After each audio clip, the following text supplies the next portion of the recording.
Hi guys, this video is the proofs for the compound angle formulae. All of these proofs are ones that you need to be able to produce yourself. So essentially you need to learn these by heart, more or less. The first one here, cos A minus B, is cos A cos B minus sin A sin B. How do we prove this one? So drawing our unit circle initially, we're going to mark out two angles. So this one here is A, and this angle here is B, which means that the angle in between the two lines that we've drawn is A minus B. We can label this point up here using, this is our unit circle, so this is cos B sin B, and this over here is cos A sin A. Now, using two different methods to find this distance here is how we are going to prove our rule. Okay, we're going to say this distance is the same in both cases. In the book they use P and Q, so I'm just going to stick with that. This is on page 307, by the way. I'm going to call this point P and this point Q over here, and we're going to say, well, that distance PQ is the same as the distance PQ, which is no surprise, they're the same distance. So one way that you can find the distance is using the distance formula for coordinate geometry, and the other way that we can find the distance is using the cosine rule. Okay, so let's see what we get. So using the distance formula here, that distance PQ can be found by saying, well, if that's x1, y1, x2, y2, you are going to get, sorry, let's call this x1, y1, x2, y2, and I'm going to move that square over to the far side. So we're going to actually get an expression for PQ squared, because that's what the cosine rule is going to give us as well. X2 squared, so that's going to be cos B.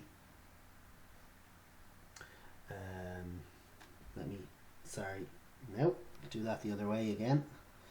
So let's call that cos A minus cos B squared plus this is sine y2 is sine A minus sine B squared. Okay, equals PQ squared, just because I moved that square over. Okay, multiplying that out, you'll get square the first, cos squared A, plus square the second, cos squared B, twice the product is minus 2 cos A cos B, plus square the first, sine squared A, square the second, sine squared B, minus twice sine A sine B. That all equals PQ squared. Tidying that up, cos squared A plus sine squared A, that's 1. Cos squared B plus sine squared B is 1 as well. Minus twice cos A cos B, minus twice sine A sine B is your PQ squared, and tidying that up, you get 2 take away twice cos A cos B, take away twice sine A sine B. Now, finding that same distance using the cosine rule is going to come back over here. You'll say, well, if PQ squared, the cosine rule says it equals the other two sides squared, square this side plus square this side, minus twice the product of those two sides multiplied by the cosine of the angle in between them, which in our case is A minus B, which you can see here, that's what we're aiming for here. So that is going to be 1 squared, because remember, unit circle, each side is side length 1, plus 1 squared, minus twice the first side 1, by the second side 1, by the cosine of the angle in between them, a minus b, which gives us 2 minus twice cos a minus b. And remember, these two things are both equal. They're both pq squared. So now I can say, well, 2 minus 2 cos a minus b, this thing is the same as this thing, because they're both just that distance, pq squared. That's going to be 2 minus 2 cos a cos b minus sine a sine b. You've got a common 2 on both sides, so subtracting 2 from both sides, and dividing through by negative, oh, that should have had a 2 in front of it. That 2 there I've lost. Dividing through by negative 2, then you get cos a minus b equals plus cos a cos b plus, because you divide by minus 2, sine a sine b. I'll just put that in there actually. That's what we've done there, is we've divided through by negative 2. Okay, but that's what we were looking for. So there's the first identity found. For the rest of the proofs, these identities are quite important. First of all, cos of minus b will always give cos b, sine of minus b will give minus sine b. Now that's worth checking on a calculator.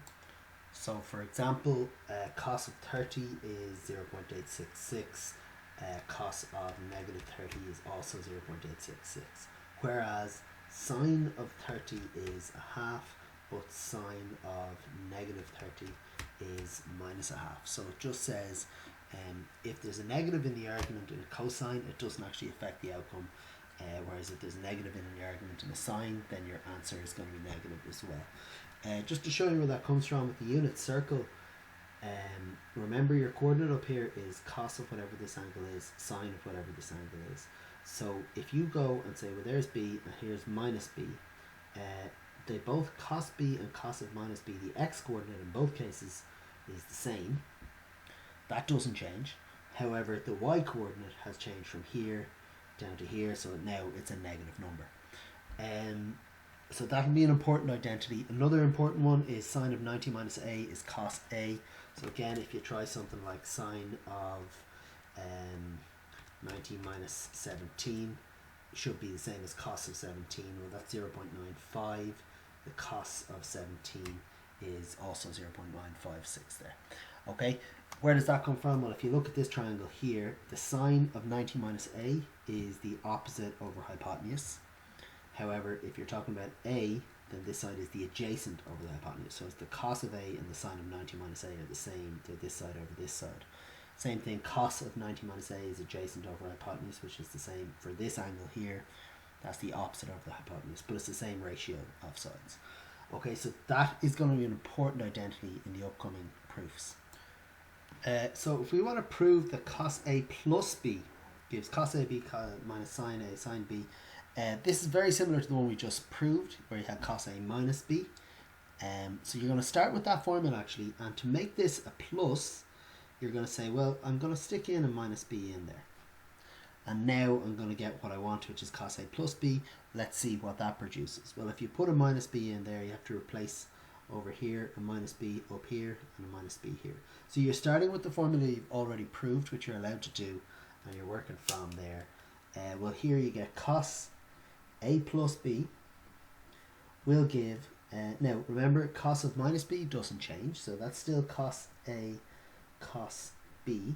But sine of minus b, you need to bring a minus outside. So you're going to get a negative sign here, minus sine a, sine b.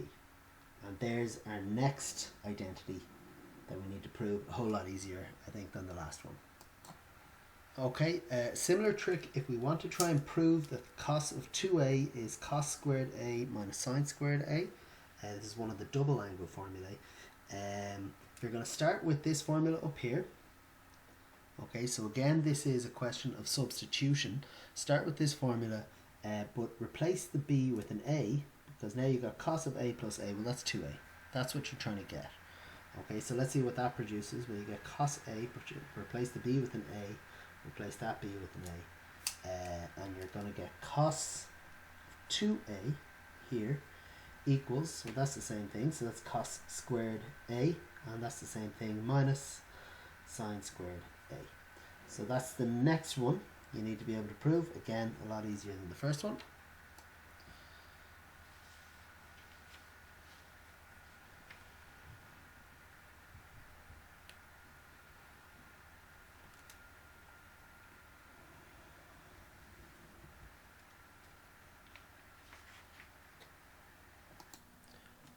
So for the next one, if we want to show that sine a plus b is the same as sine a cos b plus cos a sine b, again we're going to start with this one here that we proved in the first place. Okay, that's the first formula that we proved, and we're going to work with these identities here, sine of 90 minus a and cos of 90 minus a, that we saw a minute ago. So the replacement you're going to make here, and really what you need to learn when you're learning these, is what do I replace in what formula, and then usually the rest works out with the algebra. You're going to replace that a with a 90 minus a. So you're going to say, if the angle that I'm plugging in is 90 minus a, what effect does that have on the formula? Well, here you're going to get cos of 90 minus a plus b equals cos of 90 minus a. Now we saw that that's sine a. Cos b plus sine of 90 minus a is cos a sine b. So the right hand side is what we want.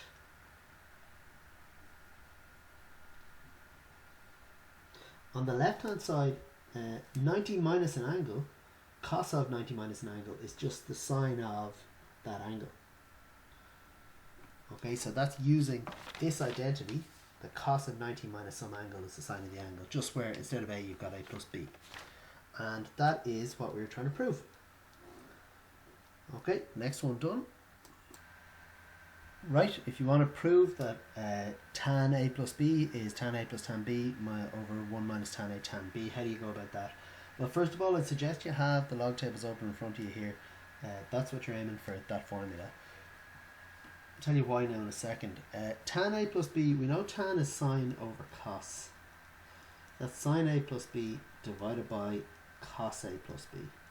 So here's the first reason that it's handy to have the tables, because sine a plus b is there in the tables as sine a cos b plus cos a sine b divided by, and cos a plus b is there as cos a cos b minus sine a sine b.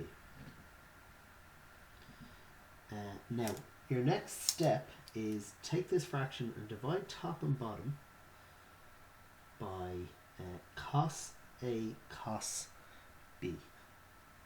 Now, where did I get that from?